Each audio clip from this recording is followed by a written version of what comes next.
అద్దంకి దయాకర్ గారు నమస్తే. నమస్తే, నేను లైవ్ లో ఉన్నానా రఘు గారు? ఎస్ లైవ్ లో ఉన్నారు. ఇప్పుడు కల్వకుంట్ల కవిత గారు అరెస్ట్ అయ్యారు. దాని మీద మీ రియాక్షన్ ఏంటి? ఎట్లా రెస్పాండ్ అవుతున్నారు మీరు? ఆఫ్ కోర్స్ అరెస్ట్ అనేది అనివార్యమే అయి ఉంటది. బట్ టైం అనేది ఇంపార్టెంట్ ఇక్కడ. It's a big political drama. Political drama అంటారా మీరు? Okay, big political drama. Direction by Modi Shah. Okay, సరే ఏదేమైనా మీకు ఇది ఒక ఒక ఒక విమర్శని విమర్శించకుండా దాని నుంచి మీరు ఇంకా ఆశించడానికి అవకాశం లేకుండా పోయిందా? ఇంకోటి ఉంది డిమాండ్.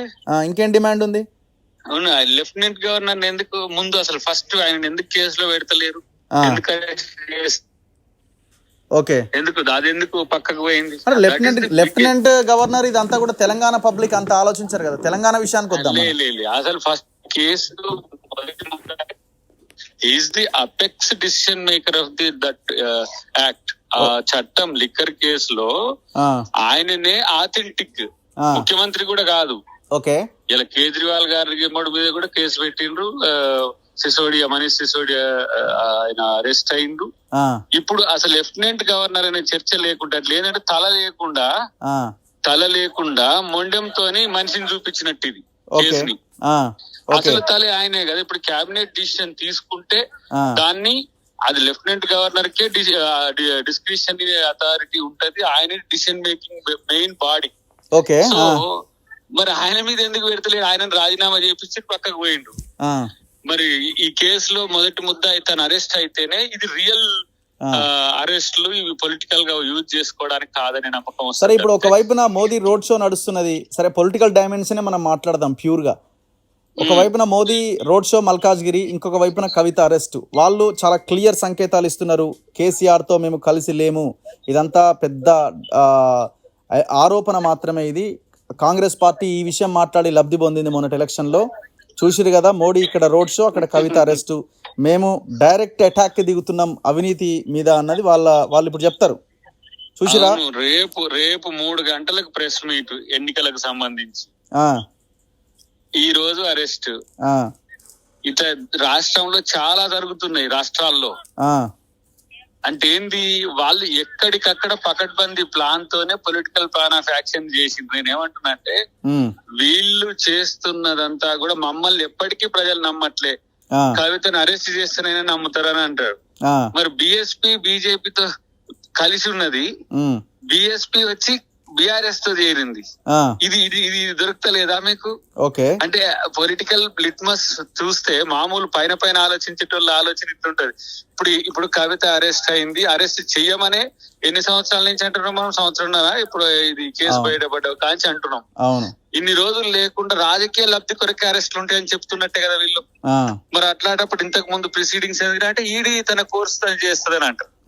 ఇప్పుడే ఈడీ వచ్చింది, ఇప్పుడే ఎమ్మటే తనిఖీలు చేసి ఎమ్మటే అరెస్ట్ చేసింది. అంటే టైం లేదు కాబట్టి ఫాస్ట్ ఫార్వర్డ్ వెళ్ళిపోయి. సో నేను ఇప్పుడు రాను, ఎలక్షన్స్ తర్వాత వస్తా అని చెప్పి ఆమె రిటర్న్ అంటే అది అయితే వీళ్ళకు బెనిఫిట్ లేదు దానివల్ల. ఓకే, సో నేనేమంటున్నా, మీరు లెఫ్టినెంట్ గవర్నర్ ను అరెస్ట్ చేసినప్పుడే ఈ కేసుకు విలువ నైతికత పెరుగుతుంది తప్ప వాళ్ళు అక్కడ ఏది ఆంధ్రాలో మాగుంట ఫ్యామిలీని ఇటు హెటిరో వాళ్ళు ఎవరో ఉన్నారు వాళ్ళను, తర్వాత సమ్ ఈ మనీ తీసుకుపోయిన ఫ్లైట్ ఉన్న ఆ సోదరిని, ఇదంతా వేరే అంశం. ఇక్కడ పొలిటికల్ మైండ్ గేమ్ లో కేసీఆర్ ను కేవలం కవిత గారిని ఏమంటారు ఎరగవేసే బీఆర్ఎస్ ను లొంగ తీసుకున్నారు.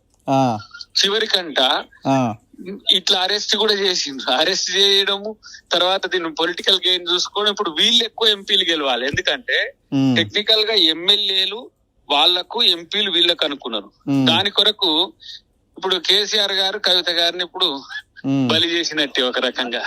అంటే నువ్వు అరెస్ట్ అయిపో, సెంటిమెంట్ అయిపోతుంది. ఇట్లా ఇటు విన్ విన్ సెంటిమెంట్ కాలేదు రఘు. అవును, ఇటు కవిత అరెస్ట్ అయ్యేసరికి బీజేపీ చాలా మంది ట్రోల్స్ చేస్తున్నారు. బీజేపీ రాక్స్, కాంగ్రెస్ షాక్స్ అని. అది అంతే, అంత సీన్ ఏం లేదు.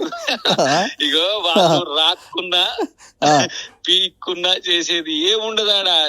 There ends the matter. ఎందుకంటే వాళ్ళు చేస్తున్నది నిజాయితీగా చేస్తే మేమెంత ఫీల్ కామనంటే, వీళ్ళు ఎట్లా అయితే ఎంత చేసినా నేను చెప్తున్నా 2-3 కంటే ఎక్కువ లేవు వీళ్ళిద్దరికి కలిసి కూడా.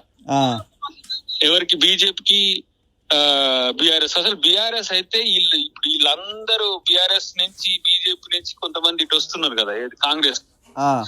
దీన్ని నిర్వహింపజేయడానికి మోడీ ఆడుతున్న ఒక కపట నాటకమే ఇది. దీంట్లో పెద్ద ఏం ఊహించాల్సిన అవసరం లేదు. వాళ్ళకి కూడా నాకు తెలిసి బీజేపీ కూడా పెద్దగా ఏమో బెనిఫిట్ అవుతుందని నేను అనుకోను. ఇది 2 days న్యూస్ డ్రామా అవుతుంది. బట్ ప్రజలకు తెలుసు బీజేపీ ఎట్లా ఆడిపిస్తుంది బీఆర్ఎస్. రేపు బీఆర్ఎస్ ఉండకుండా పోవచ్చు. అట్లా కూడా ఉంది వాళ్ళ ప్లాన్. ఎందుకంటే వాళ్ళ ఎవరినైనా కూడా చిత్తు చేయడం అనేది బీజేపీ తాలూకు ప్లాన్. కాబట్టి కాంగ్రెస్ ఎప్పటికీ షాక్ కాదు. బీజేపీకి అతిపెద్ద షాక్ తెలంగాణలో కాంగ్రెస్ పార్టీ ఇస్తుంది డెఫినెట్ గా. Thank you very much Dakir గారు. ఎక్కడున్నారు? హైదరాబాదేనా? Mumbai. Right. Thank you. Okay.